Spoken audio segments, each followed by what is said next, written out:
The Prime Minister says advice on social distancing must be followed or tougher measures will come. Boris Johnson says he doesn't want to close down access to parks and playgrounds, but people need to be responsible and keep to the 2-metre rule.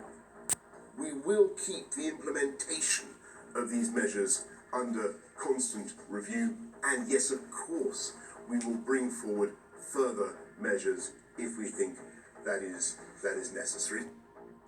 1.5 million of the most vulnerable will receive letters asking them to stay at home for 12 weeks as part of the effort to combat coronavirus. Also tonight, how European countries are tightening and extending restrictions. Spain will ban most foreigners from entry for the next month.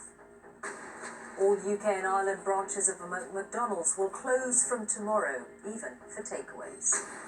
The Olympic flame is already in Japan, but a decision will be made in 4 weeks about whether the Games can take place in July.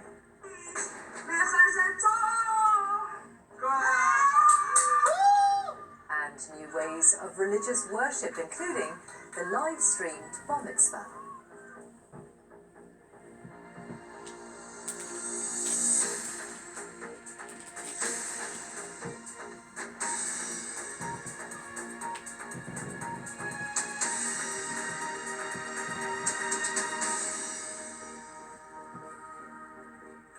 Good evening. The Prime Minister urged the public again today to follow the rules for social distancing and help slow the spread of coronavirus. Speaking in Downing Street, he said if this didn't happen, further measures would be brought in.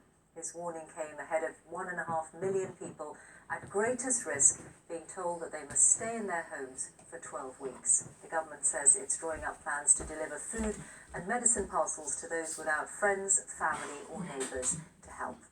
Today, the number of people who have died in the UK after testing positive for coronavirus rose to 281, with 5,683 confirmed cases.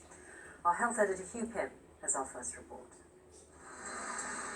Outside a fish and chip shop in Scarborough today, people enjoying the sun, the local streets busy. It's fair to say social distancing has been variable.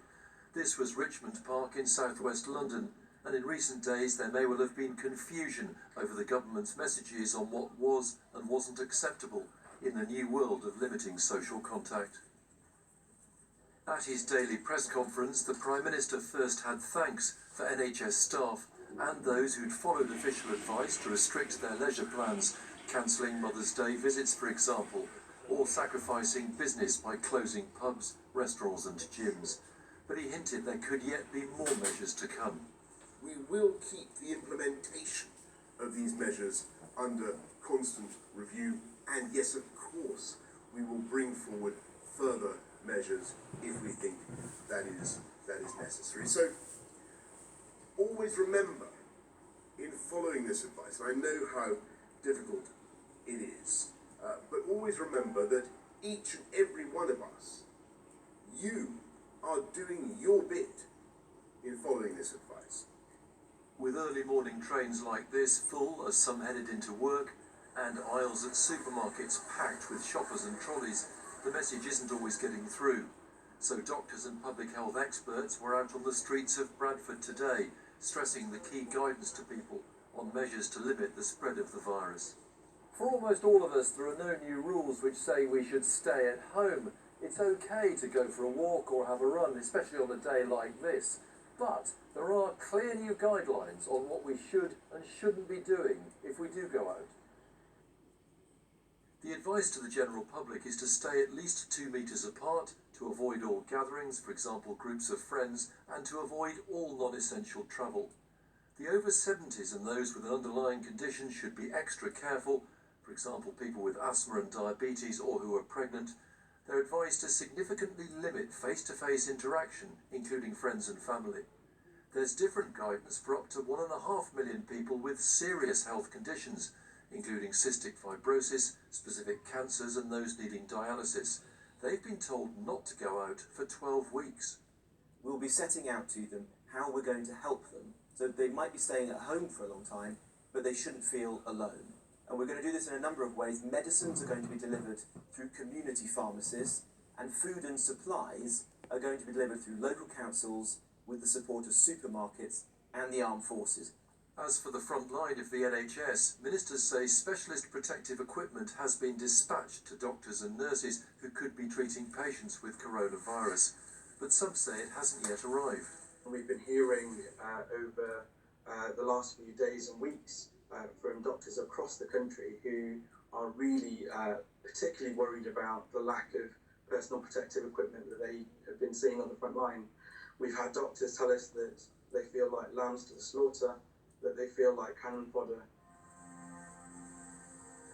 Today, doctors and other members of the respiratory team in Belfast put out their own message on social media. We are facing our greatest challenge and we're frightened. Help us. Please stay at home.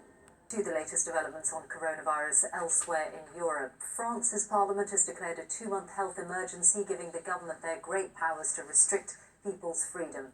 The country has almost 15,000 confirmed cases and over 500 deaths. In Spain, where almost 400 people have died in the last 24 hours and the number of confirmed cases has increased to 28,000, the Prime Minister Pedro Sanchez has said he will extend the state of emergency for 2 weeks and restrict entry to foreigners. In Italy, which is Europe's worst affected country, the rate of new infections has fallen to its lowest level since the outbreak began. But another 651 people have died since yesterday, bringing the total there to 5,476. More on that in a moment from Sima Katecha in Rome. But first, Damien Grammatica sent this report from Madrid. Streets drained of life, but out of sight, Spain's fight against the virus is ceaseless.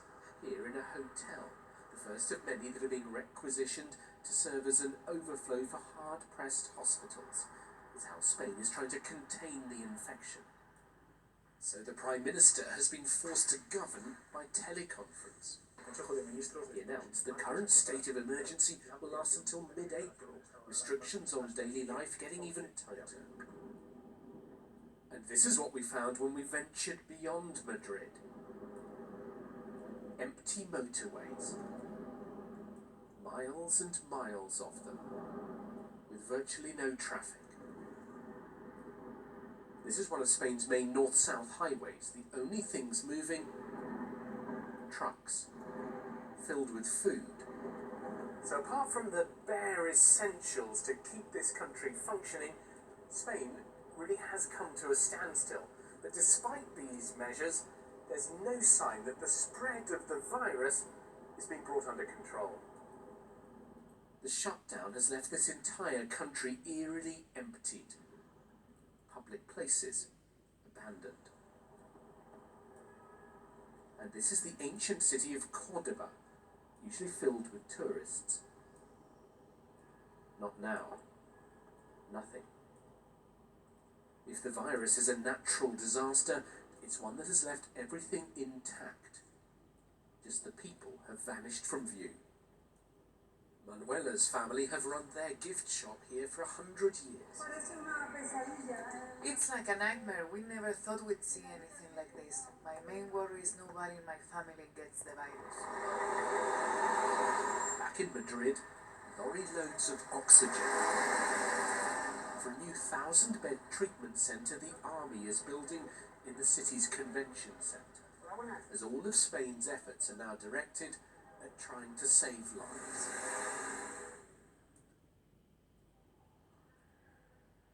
Every day, it gets quieter here. Now even hotels are closing after the government ordered all non-essential businesses to shut down. Another move that turns this tourist city into something like a ghost town. Hotel proprietors are anxious about what lies ahead. On a financial level, let's hope the state helps us in some way. If they don't, it will definitely be very worrying. But on the other hand, she's keen to isolate. We don't know who's positive with coronavirus. Even we could be infecting people who come to stay with us.